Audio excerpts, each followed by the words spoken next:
Selamat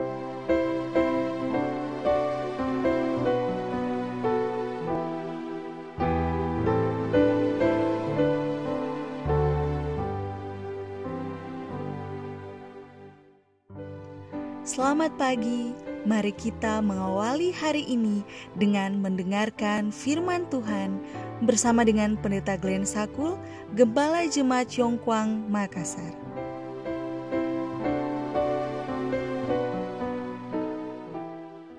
Shalom, selamat pagi. Mari kita berdoa untuk meminta hikmat dari Roh Kudus Tuhan. Ya Allah kami yang di sorga, ketika kami mendengarkan firman-Mu di pagi ini, kiranya Roh Kudus Tuhan memberikan kami hikmat dan kuasa. Di dalam nama Yesus kami berdoa. Amin.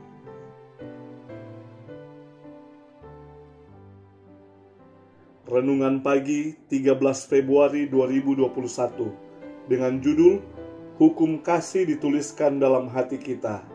Ayat inti, tetapi beginilah perjanjian yang kuadakan dengan kaum Israel sesudah waktu itu. Demikianlah firman Tuhan. Aku akan menaruh hukumku dalam batin mereka dan menuliskannya dalam hati mereka. Maka aku akan menjadi Allah mereka dan mereka akan menjadi umatku. Aku akan mengampuni kesalahan mereka dan tidak lagi mengingat dosa mereka.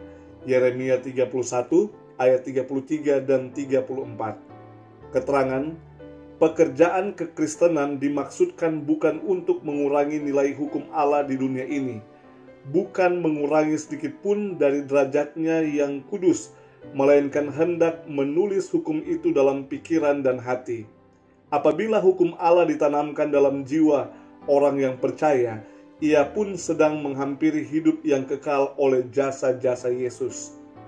Tujuan Injil dipenuhi apabila maksud yang besar ini sudah tercapai.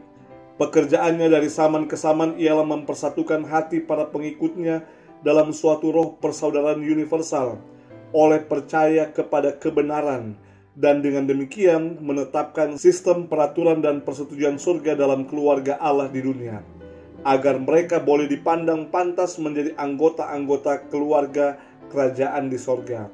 Di dalam hikmat dan kemurahannya, Allah menguji laki-laki dan perempuan di dunia ini untuk melihat apakah mereka akan mendengar suaranya dan menghormati hukumnya, atau memberontak seperti yang dilakukan iblis. Tujuan Allah dalam memberikan hukum itu kepada bangsa manusia yang sudah berdosa ialah agar mereka oleh Kristus boleh naik dari keadaannya yang hina menjadi satu dengan Allah, agar perubahan moral yang terbesar dapat dinyatakan dalam sifat dan tabiatnya. Perubahan moral ini mesti terjadi, kalau tidak manusia tidak akan menjadi warga negara yang selamat di dalam kerajaan Allah, karena ia akan mengadakan pemberontakan.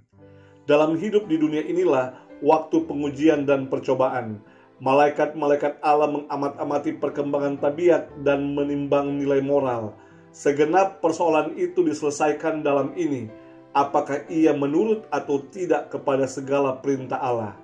Sudahkah orang yang berdosa itu diubahkan dalam dunia ini oleh jasa-jasa Kristus menjadi seorang hamba yang menurut, agar ia dipantaskan untuk bersatu dengan masyarakat surga?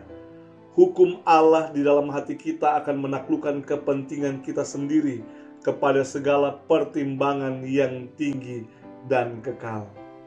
Saudaraku yang kekasih, hukum Allah yang adalah pernyataan tabiat kasih-Nya dituliskan di dalam hati kita dengan tujuan untuk merubah perilaku kita, tabiat kita dari dalam diri kita.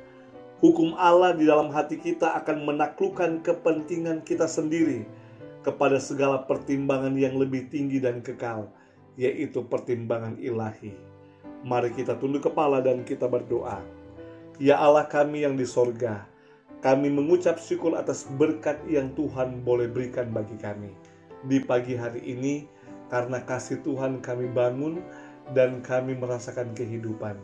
Hari ini kami menyerahkan hidup kami ke dalam tangan Tuhan, ketika kami akan datang untuk menyembah Engkau yang adalah pencipta kami, memuliakan Engkau yang adalah Allah kami yang Maha Kuasa. terimalah kami sebagaimana kami ada. Ampunilah dosa-dosa kami, layakkanlah kami dan berkatilah kami sepanjang hari ini. Di dalam nama Yesus kami telah berdoa. Amin.